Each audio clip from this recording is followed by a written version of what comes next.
Gezond snoepen en plezier maken. Dat staat centraal bij het nieuwe concept Milo Speelweide. Een initiatief van Giel Hermans, directeur van Hermans Suikermais in Kessel.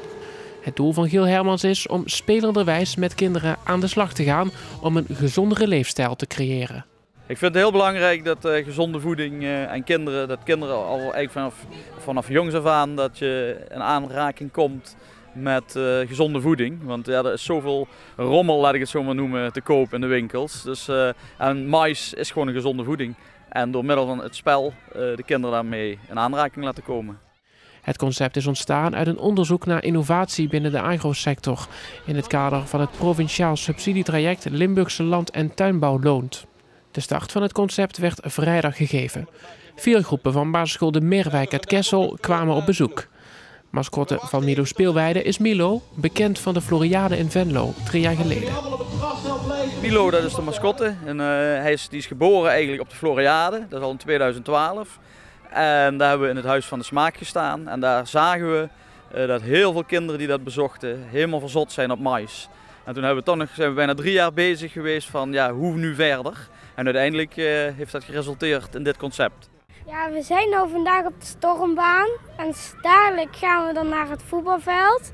En daarna gaan we kijken wat mais is. Naast het voetballen en het bestormen van een stormbaan werd er een workout gegeven. 2, 3, 4, 5. En dan ga je langzaam terug. Dan doet Milo een dansje voor en dat moeten wij dan nadoen. We hebben net ook al een stukje gedaan. En dadelijk als het signaal gaat, dan moeten we allemaal daarheen gaan en dan moeten we dat dansje doen.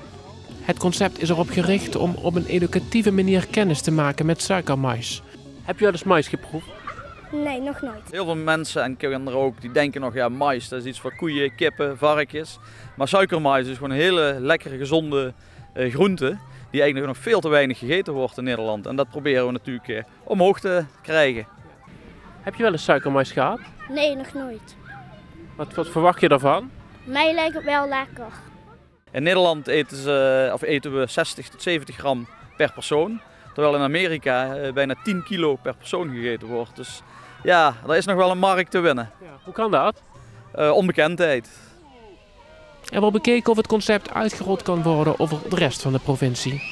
Milo Speelweide zou dan op verschillende locaties kunnen worden gerealiseerd.